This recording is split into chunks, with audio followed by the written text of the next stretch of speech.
walang pinoprotektahan, walang kasinungalingan, serbisyong totoo lang.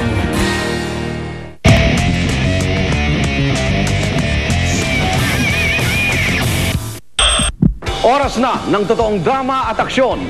Tunghayan ang mga nadokumento naming pagpapamalas ng kabayanihan at walang takot na pagtupad sa tungkulin.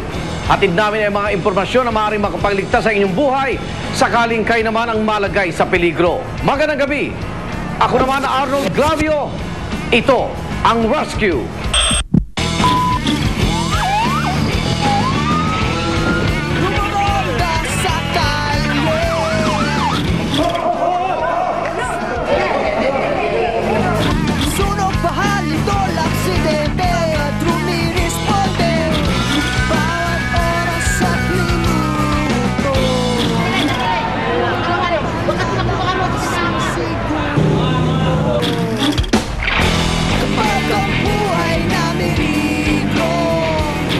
Out of town to eh. Ang nanay ko out of town. Sabi yung anak ko nito yung maris na ako. Ano? Sa labas.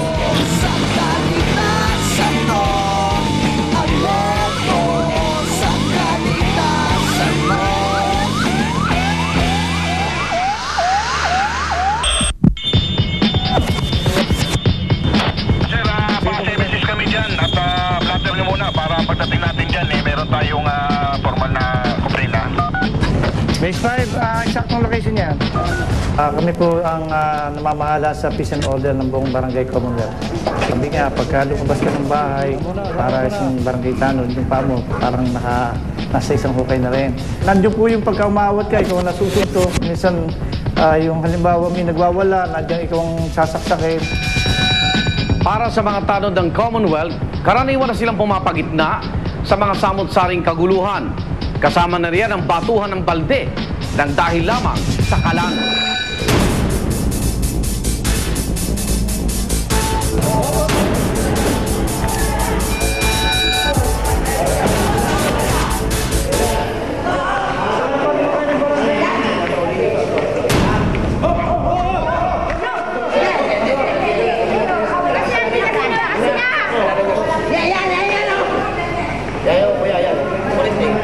Pinapatulan ako.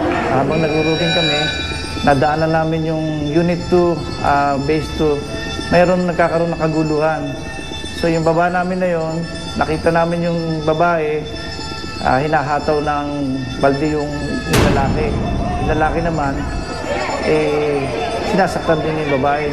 So agad, responde kami, umawat kami. Ngayon, inibitahan namin dito sa Barangay Main at namagitan po yung ating desk officer. Lumasali ka pa rin.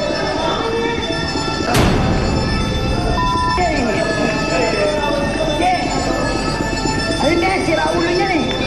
Ano? Yan o. Yan.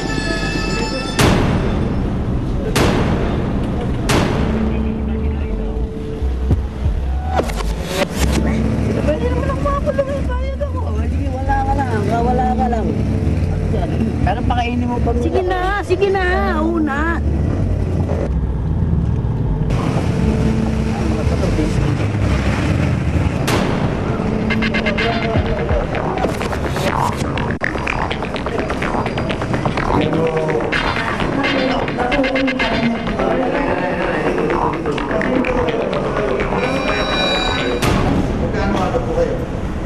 Kapatid ko. Ano pinagawa niyo? Ganito po yan. Kinuha ko yung kalanyan di uwi. Nang wala siya. Hindi ko nasabi dahil alam ko, magkapatid kami. Oh? Kaya pinangasa ko kaysa yung mababasag lang yung kalanyan di uwi sa ulan. Pinapangalagaan ko yan. Eh meron naman akong kalan. Silay pa. Meron po akong kalan, si Super kalan. Silbi nyo, yung kalan di uwi na yan. Sinadya ka ko yan, kalan lang yan. Hindi basa. Ano? Tapos na po kayo ha? Tapos na kayo? Oo. Kaya natin siya musalita para magkaintindihan na tayo ha? At saka mas matanda po ako sa kanya. Kaya natin siya naman ng musalita ha? Sige. Ito po yan. Kasi ako, magluluto ko, wala yung kalang kundi uling. Dahil sabi ko, ba't mo kinuha yung kalang ko? Magluluto ko ngayon. Anong pakialam mo? Sabi sa akin, kalan lang yan, sipahin ko pa, sinipa niya ngayon. Pinadya ka Hindi niya. ganun lang sinabi yan. Ginagawa namin dyan, binibigyan namin ng pagkakataon ng magkabilang panig na magsalita at kung ano yung pinagmulan para mailabas nila yung mga dapat na hinanakit nila sa isa't isa. Magreklamo ko. Depende. Magreklamo ko. Kasi yung nagagawin sa akin, gaganyanin ako eh. Nadulas na ako eh. Pag ganun niya ng batsa, nadulas ako. Nagda ako. Karapatan niyo po yung mga reklamo. Ang tanong ko rin po ito, pangalawang tanong ko sa inyo. Kapatid niyo naman po yan. Sige, magreklamo ko. Hindi niyo po ba mapapatalo sa ginawa Eh, yan? ano mo, maraming beses na ako nagpatawad. Maraming beses na. Hindi. Magreklamo na ako ngayon. Para nasa ganun, bigyan ko sila ng leksyon. Nagreklamo ka pag hindi ka Oo, nakainom. talaga, magreklamo na ako ngayon. Kasi ito hindi na gagawin sa akin yan eh. Hindi niyo ba kaya mapatawad talaga to? Pangatlong beses itong inulit sa inyo. Ayoko na. Eh kung humingi po sa inyo... Laging ganun.